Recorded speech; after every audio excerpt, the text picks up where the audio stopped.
အားလုံးမင်္ဂလာပါခင်ဗျာကျွန်တော်တို့ဖြိုးရပညာရေးဖြစ်ပါတယ်ပြန်ဆောင်ကြပြန်ပြီပေါ့နော်အဲ့တော့ဒီကနေ့မှာကျွန်တော်တို့တော်လိုင်းရေးပေါ့နော်တော်လိုင်းရေးကာလ9နှစ်ကျော်6နှစ်ပြည်တွင်းစစ်ကာလလည်းပဲ9နှစ်ကျော်6နှစ်နီးပါးဖြစ်လာခဲ့ပြီပေါ့နော်အဲ့တော့ဒီပြည်တွင်းစစ်ကိုကျွန်တော်သုံးသပ်ပြီးတော့လေ့လာကြည့်ရသလောက်ဆိုရင်နော်ပြည်တွင်းစစ်ဆိုတာဒီနိုင်ငံတစ်နိုင်ငံကိုဘယ်လောက်ထိပျက်စီးစေလဲဆိုတာလည်းကျွန်တော်တို့ကဘာတော့ဘာကပြည်တွင်းစစ်တွေကိုလေ့လာကြည့်တဲ့အခါမှာသိမြင်ခဲ့ပြီးသားဖြစ်ပါတယ်နော်အဲ့တော့ဒီနေရာမှာအရေးကြီးတာကပြည်တွင်းစစ်အလုံးကအစကတည်းကပုံစံတစ်မျိုးတည်းလာတာမဟုတ်ဘဲနဲ့အချိန်ကြာလာတဲ့ညပုံစံတွေပြောင်းလဲသွားတတ်တာမျိုး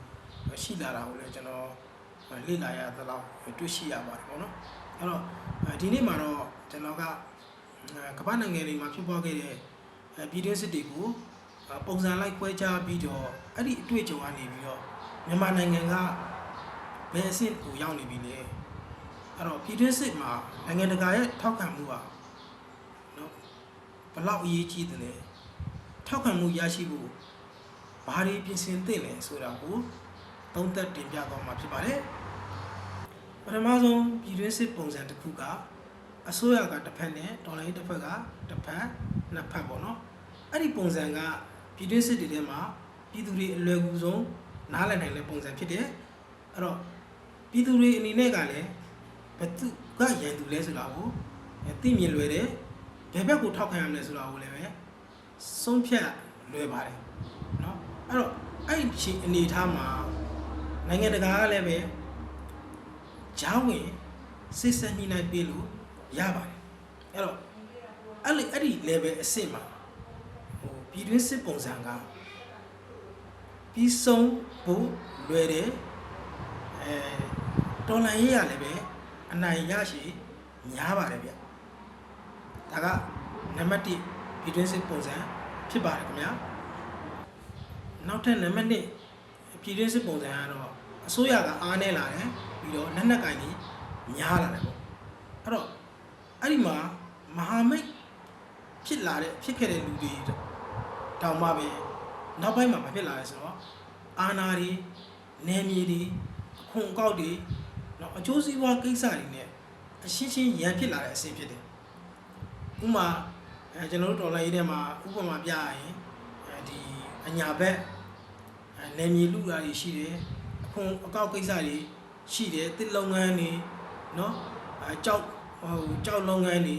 ဒီကနေပြီးတော့ရရှိတဲ့အကျိုးစီးပွားတွေကြောင့်အချင်းချင်းရန်ဖြစ်လာတာမျိုးတွေရှိလာတယ်ပေါ့နော်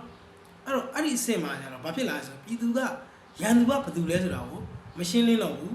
ဘယ်ဘက်ကိုယုံရမလဲဆိုတာကိုလည်းမသိတော့ဘူးအဲ့တော့အဲ့ဒီမှာပြည်သူတွေစိတ်ထဲမှာဒီစစ်ပွဲရဲ့အကြောင်းပြချက်ကဒီစစ်ပွဲတွေဖြစ်နေရတဲ့အကြောင်းပြချက်ကအာဏာရှင်ပြိုင်ဖို့အတွက်ပဲလားလို့တွေးထင်လာတယ်တွေးမြင်လာတယ်ပေါ့နော်အဲ့ဒီအဆင့်ကိုရောက်လာပြီဆိုလို့ရှိရင်စစ်ပြီးဆုံးဖို့ကအလွန်ခက်ခဲလာပါတယ်နောက်ထပ်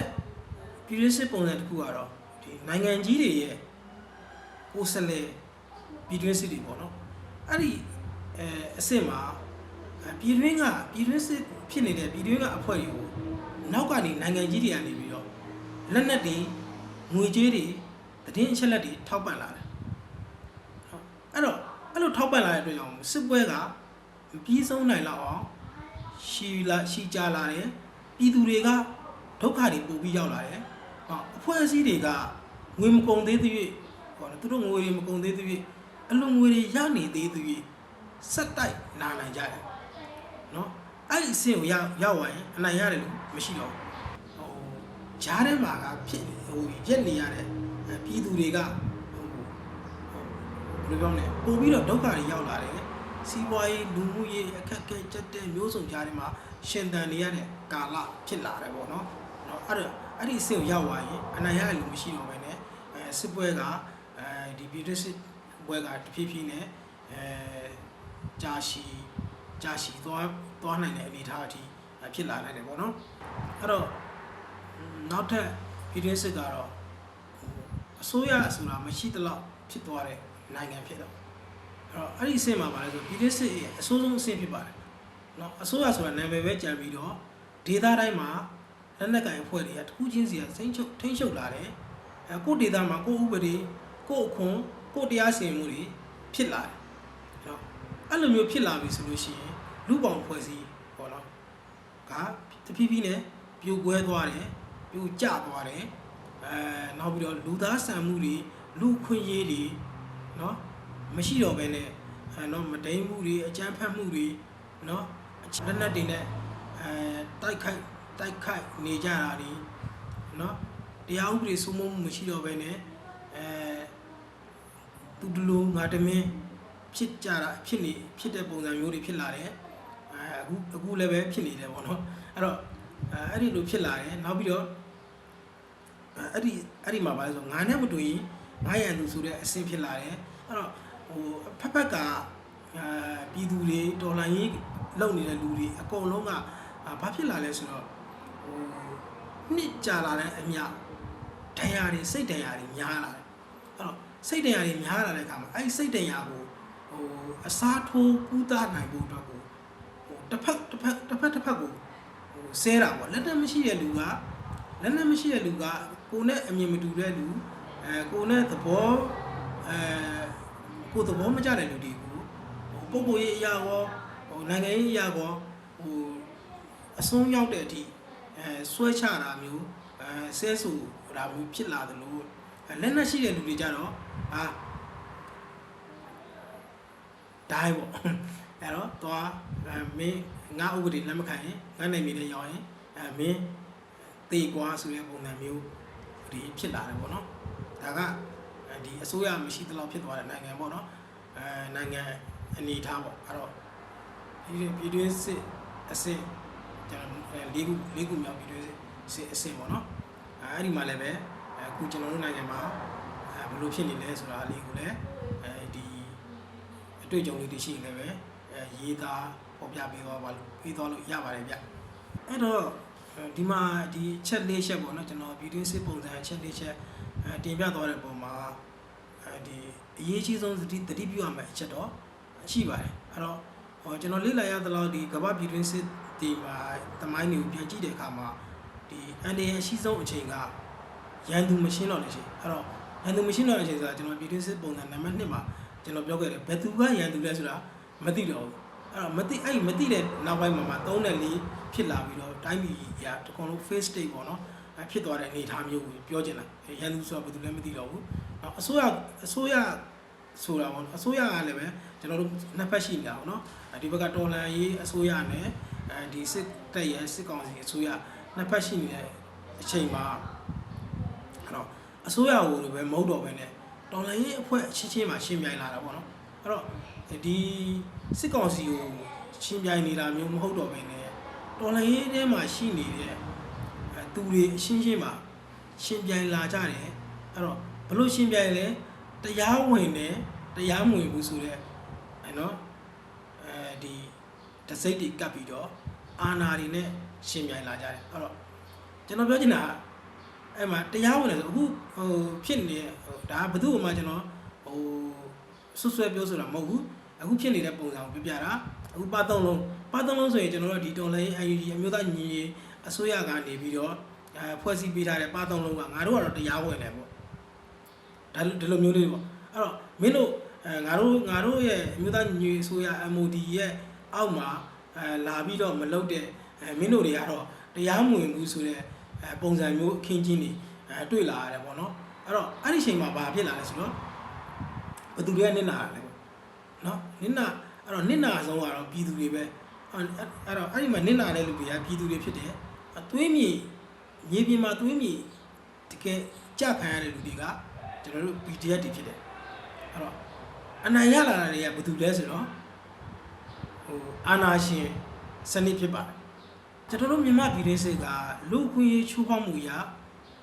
ပြင်းထန်နေပြီမဲ့လို့အပြင်းထန်ဆုံးဖြစ်နေပြီမဲ့လို့နိုင်ငံတကာရဲ့တက်ကြွတဲ့ထောက်ခံမှုကိုတော့